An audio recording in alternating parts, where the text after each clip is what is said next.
When my grandfather died, my family accused me of manipulating him to take all his money. The truth was much more painful than that. This story changed my life forever and destroyed family relationships I thought would last a lifetime. It all started 2 years ago when my grandfather Eduardo passed away. He was 78 years old and had been the most important father figure in my life. My parents divorced when I was 8 and my dad basically disappeared. My mom worked 2 jobs to support my sister Carmen and me, so many afternoons we spent at my grandpa Eduardo's house. My grandpa wasn't rich, but he had worked his entire life as a mechanic and saved every penny he could. He lived in a modest house he bought in the 70s, drove the same car for 15 years, and his only extravagance was taking Carmen and me to the movies on Sundays. I'm Daniel, 32 years old, working as an accountant in a small firm. Carmen is 3 years younger, married to Roberto, and they have 2 little kids. We were always close as a family, or at least I thought so. The last 2 years of his life, Grandpa Eduardo was very sick. Diabetes, high blood pressure, heart problems. My mom, Elena, took him to most of his medical appointments, but I was the one who spent the most time with him. Why me? Because I lived alone, no kids, and my job allowed me flexible hours. On weekends I'd go visit, help him with groceries, fix things around his house. It just felt natural for me to do it. Carmen had her own responsibilities. Roberto working double shifts at the factory, her taking care of the kids while working part-time at a store. She visited Grandpa when she could, but not as often as me. My mom worked as a receptionist at a medical clinic.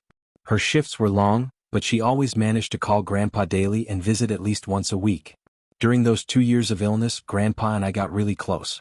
We talked about everything: his youth, how he met Grandma who had passed away when I was 15, his dreams, his regrets. One afternoon, while watching a soccer game in his living room, he told me something that shook me. "Daniel, Mijo, I need to talk to you about something important." "Sure, Grandpa. I'm making my will. I'm old, and even though I don't want to die, I need to be realistic." I got uncomfortable. I hated thinking about his death. "Grandpa, you're going to live many more years. Hopefully, Mijo. But listen to me. I want you to know that I'm leaving the house to you." "What?" "The house will be yours when I'm gone." I froze. "Grandpa, why are you telling me this? What about Mom and Carmen?" "Your mom already has her own house. Carmen has hers with Roberto. You're still renting a small apartment." He was right. I had been renting the same 1-bedroom apartment for 5 years. "But Grandpa, that decision will cause problems." "It doesn't have to if everyone understands the reasons." "What reasons?"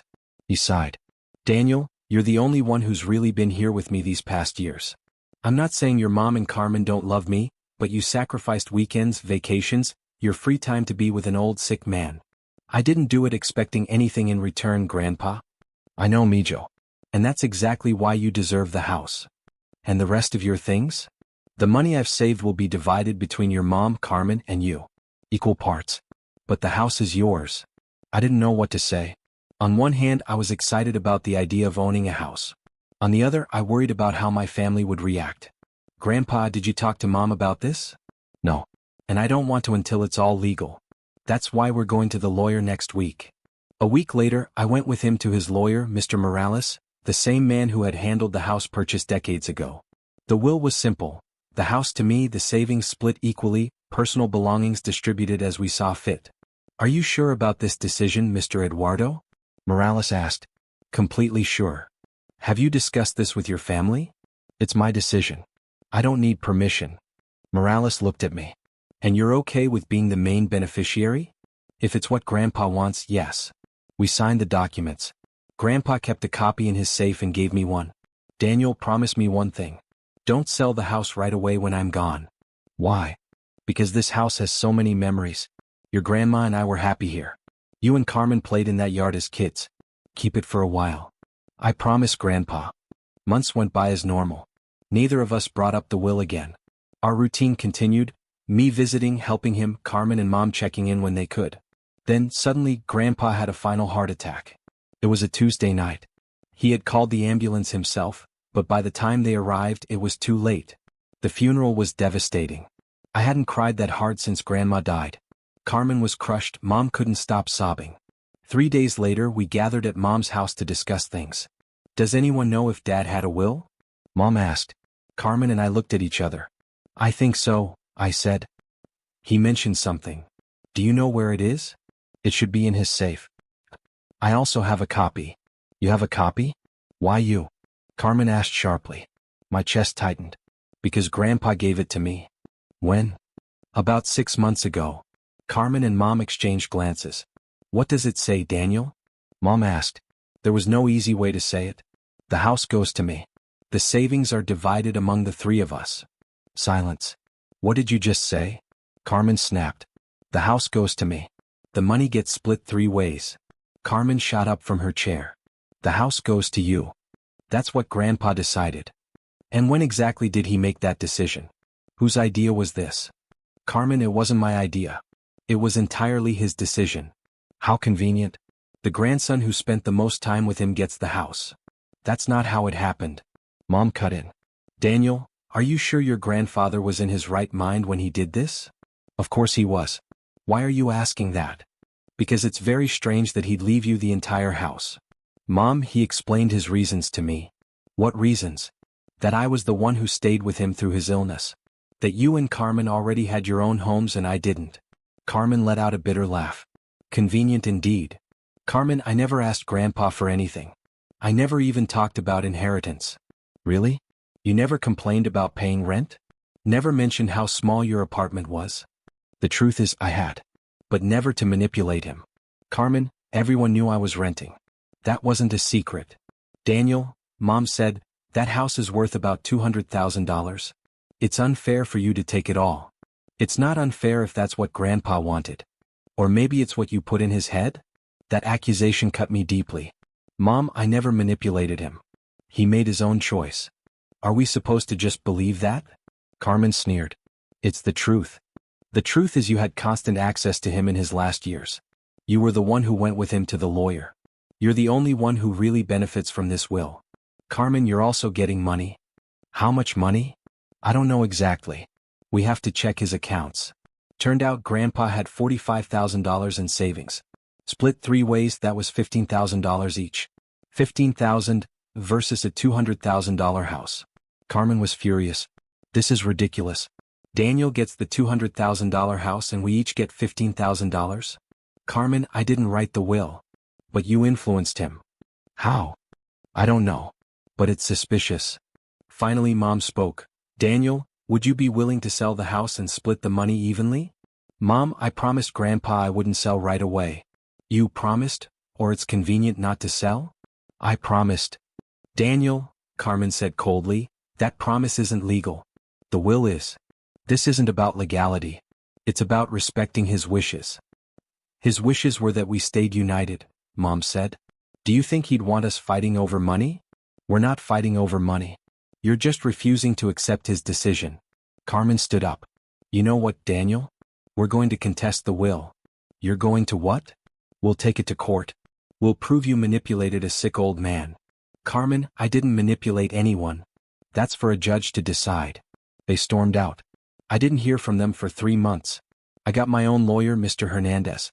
He reviewed everything. Daniel, legally the will is solid, he said. Your grandfather was competent when he signed it. There were witnesses. Morales confirmed it was entirely his decision. But what about their lawsuit? They'll lose. But it'll be painful and expensive. And it was. The process dragged on. Mom and Carmen argued I exerted undue influence. Doctors, neighbors, Morales himself all testified Grandpa was sharp and knew exactly what he was doing. After 6 months, the judge ruled in my favor. The will stood. The house was mine. But it didn't feel like a victory. Carmen stopped talking to me. Mom too. I lost my nephews. I was completely alone in that house. Was it worth it? That first Christmas alone in Grandpa's house was the loneliest of my life. Memories of family dinners, laughter, traditions haunted me as I sat eating frozen pizza. 6 months later, I hired an appraiser. The house wasn't $200,000, it was worth $180,000. Adding my third of the savings, I had received $195,000 total. Mom and Carmen had $15,000 each. That's a $165,000 difference. So I made a decision. I sold the house. Yes, I had promised Grandpa not to sell it right away. But 2 years had passed. And I realized something. He wanted family more than he wanted me to keep that house. I split everything equally. I gave Carmen $65,000. I gave Mom $65,000. I kept $65,000. Along with the checks, I left letters. I know you're angry at me and I understand. I didn't influence Grandpa's decision, but I know the inheritance wasn't fair. I sold the house so things would be equal. I'm not doing this because the law forced me, but because I love you and I want us to be family again. That night Carmen called. Daniel, I can't accept this money. Why not? Because you were right. Grandpa made his own decisions. We were unfair to you. Carmen, you weren't unfair. You were hurt. No, we were jealous. Jealous that Grandpa loved you more.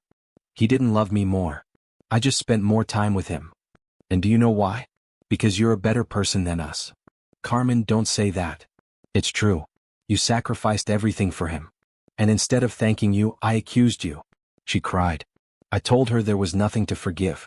The next day Mom called. Daniel, forgive me. There's nothing to forgive. Yes, there is. I accused you of manipulating him when you were the best grandson he could have asked for. Mom? No, listen. He made the right choice. You deserved that house because you were there when he needed you. I did it because I loved him. Not for the house. I know. And that's why you deserved it. Mom, can we be family again? We never stopped being family. We just got lost for a while. That Christmas we celebrated together again. Carmen brought the kids. Roberto apologized. The kids played like nothing had happened. During dinner, Mom raised her glass. For Dad, who taught us that true love sometimes means making tough decisions. And for Daniel, who taught us family is more important than money. We toasted, and for the first time in 2 years I felt whole again. It's been 3 years since then. Carmen and I are closer than ever. My bond with Mom is stronger. With my share I bought a smaller but perfect house. Carmen paid debts and started a bakery. Mom remodeled her house and took her first vacation in 10 years. Do I regret selling Grandpa's house? Sometimes. But then I hear my nephews laughing or Mom's voice at family dinners, and I know I did the right thing. Grandpa taught me many lessons in life. But the most important one came after his death. The choices you make when you have power show who you truly are. When I had the legal right to keep it all, I chose to share. When I had the legal advantage, I chose reconciliation over victory. When I had to choose between money and family, I chose family. And I think Grandpa would have been proud. The truth is, I never manipulated him. But in the end, he left me something more valuable than a house. He left me the chance to prove who I really am when no one is forcing me to be good. And I found out I'm the kind of person who prefers less money and more family. That's the most valuable inheritance Grandpa ever gave me.